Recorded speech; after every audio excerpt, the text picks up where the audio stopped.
Doctor, முதலாவதாக உங்களுக்கு வாழ்த்துக்கள். கிட்டத்தட்ட 50 புத்தகங்கள் எழுதியிருக்கிறீங்க. முதல் கேள்வி அப்படின்னா, நீங்க 50க்கு மேற்பட்ட புத்தகங்கள் எழுதியிருக்கிறீங்க. நீங்க எழுதின புத்தகங்கள் உங்களுக்கு கவர்ந்தது எது? நான் பெத்த பிள்ளைல எந்த பிள்ளை சிறந்த பிள்ளைன்னு கேட்டா என்ன பதில் சொல்றது? இல்ல, பொதுவா நமக்குன்னு சொல்லியிருக்கலாம், இந்த புத்தகம் எழுதும் போது இவ்வளவு சிரமமா இருந்துச்சு, இல்ல இது எழுதுறதுக்கு எனக்கு ஒரு சில நெருக்கடிகளான சூழல் எழுதுன, அதனால எனக்கு பிடிச்சிச்சு அப்படின்லாம் இருக்கும்ல. அண்ணலாரின் ஆளுமைகள் அண்ணலாரின் ஆளுமைகள் ரொம்ப ஆர்வத்தோட நான் எழுதிய புத்தகம். பெரும்பானாரையினுடைய பொதுவாக இதுவரை பெரும்பானாருடைய வரலாறு தான் வந்து கொண்டிருந்தது. வரி சீக்கிரம் அவர் பிறந்ததிலிருந்து மக்கா வாழ்க்கை, மதீனா வாழ்க்கை இப்படிதான் போயிட்டு இருந்தது. ஆளுமையை குறித்து யாரும் பெருசா தமிழ்ல புத்தகம் எழுதலை. ஆகவே பெருமானாருடைய ஆளுமையை மக்களுக்கு முன்னாலே கொண்டு வர வேண்டி எப்படிப்பட்ட ஒரு மாமனிதர் அப்படிங்கிறத. ஏன்னா பல தலைவர்கள் அறிஞர்களுடைய வாழ்க்கையெல்லாம் புத்தகங்கள்லாம் வந்திருக்கு.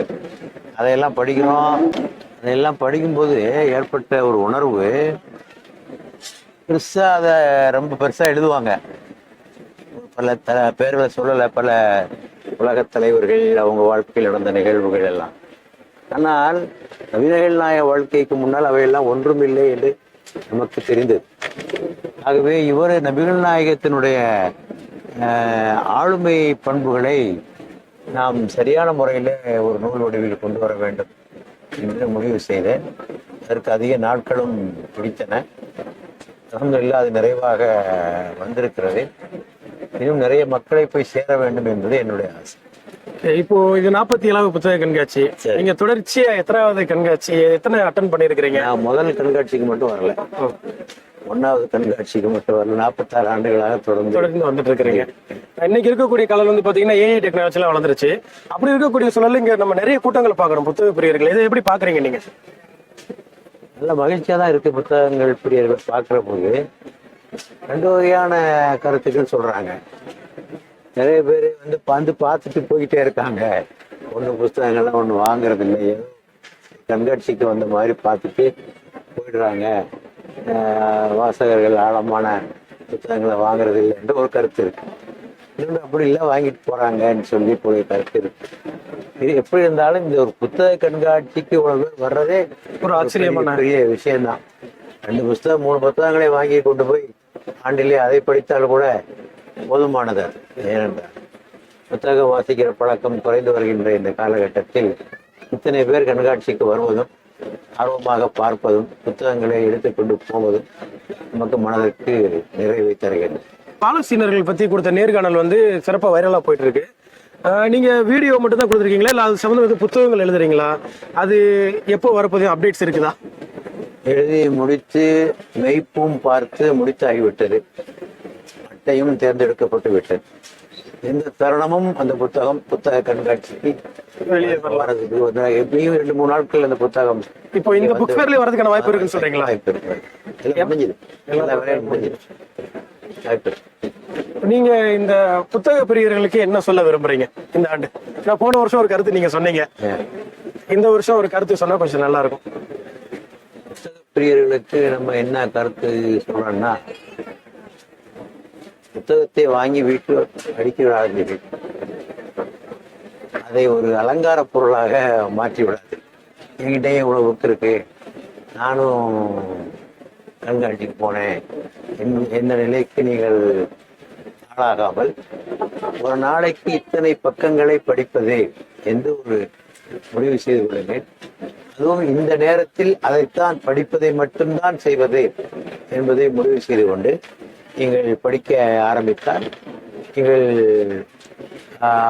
நீங்கள் வாங்கிய புத்தகங்கள் உங்களுக்கு போதாது, நிறைய இன்னும் வாங்க வேண்டும் என்ற ஒரு எண்ணம் வரும். ஆக புத்தகங்களை படியுங்கள், அவற்றை நன்றாக உள்வாங்குங்கள், மனதில் இருத்துங்கள். தேவைப்படும் போது அதனை வெளியே கொண்டு வருகின்ற அளவுக்கு இந்த கருத்துக்கள், எத்தனை புத்தகங்கள் படித்தோம் என்பது முக்கியமல்ல, எத்தனை கருத்துக்களை உள்வாங்கினோம், எத்தனை கருத்துக்களை நினைவில் வைத்துக் கொண்டிருக்கிறோம். அதற்கு மேலாக இந்த புத்தகங்கள் நம் வாழ்க்கையில் ஏதாவது தாக்கத்தை ஏற்படுத்தியதா, மாற்றத்தை ஏற்படுத்தியதா, இல்லை ஏதோ ஒரு பொழுதுபோக்காக படித்துவிட்டு இதை கடந்து சென்று விட்டோமா என்று இல்லாமல் அதனை நீங்கள் உள்வாங்கி படிக்க வேண்டும். அலசி ஆராய்ந்து பகுத்தறிவு உணர்வோடு படிக்க வேண்டும். தரப்படுகின்ற எல்லா கருத்தையும் அப்படியே விழுங்கிவிடக்கூடாது. அவற்றில் நல்ல கருத்துக்களும் இருக்கலாம், தவறான கருத்துக்களும் இருக்கலாம். மருத்துவத்துறையில் இருக்கிறீங்க, கிட்டத்தட்ட 50க்கு மேற்பட்ட புத்தகங்கள் எழுதியிருக்கீங்க. எப்படி உங்களுக்கு இந்த ஆர்வம் வந்துச்சு? முதல்ல எப்படி இந்த துறையை நீங்க எடுத்தீங்க?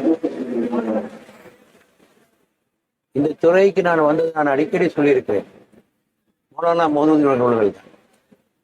மௌலானா மௌதூதியினுடைய நூல்களை என்னுடைய தாய்மாமா அஹமது ஹாஜியார் அவர்கள், இலங்கை ஜமாத் இஸ்லாமியிலே நிறுவனர்களிலே ஒருவர். அவர் எனக்கு தமிழ்நாட்டு ஜமாத் இஸ்லாமி பற்றி தெரியாது. அவர் தான் அங்கிருந்து வந்து எனக்கு இந்த புத்தகங்களையும் அந்த கருத்துக்களையும் எனக்கு அறிமுகப்படுத்தினார். அப்புறம் இங்கே புத்தகங்கள் இங்கே வெளிவர ஆரம்பித்தன. இவற்றை படிக்கின்ற போது அந்த கருத்துக்கள் வித்தியாசமான கருத்துக்களாக, வழக்கமாக முஸ்லிம் சமுதாயத்தில் சொல்லப்படுகின்ற கருத்துக்களை விடவும் அது ஒரு வேறுபட்ட ஒரு பாணியிலே இருந்தது. ஏன் புத்தக தலைப்புகளே வித்தியாசமாக இருந்தன இல்லையா? குத்துபா பேருரை எடுத்துக்கொண்டால் என்ன, இறை நம்பிக்கை வாழ்வின் அடிப்படை, என்ன இஸ்லாம் ஒரு வாழ்க்கை நெறி, இந்த தலைப்புகள்லாம் தமிழகத்துல யாருக்கு இந்த வார்த்தைகளே கூட தெரியாது. ஆகவே அந்த கருத்துக்கள் வித்தியாசமாக இருக்கிறதே என்று அதில் நாம் நுழைய போய் அப்புறம் கொஞ்சம் கொஞ்சமாக அதில் நமக்கு ஈடுபாடு வந்து பின்னர் ஏக்கத்தோடும் நமக்கு தொடர்பு ஏற்பட்டது. தொடர்பு ஏற்பட்ட பிறகு பேசுவதற்கான வாய்ப்புகளும், பேசுவதென்றால் படித்தாக வேண்டும், அப்படியும் புத்தகங்கள் நிறைய நான் படிக்க ஆரம்பித்தேன். அப்படித்தான் என்னுடைய ஆர்வம் இந்த இஸ்லாமிய இயக்கத்தோடு ஏற்பட்ட தொடர்புதான் நூல்களை வாசிக்க என்னை தோன்றியது.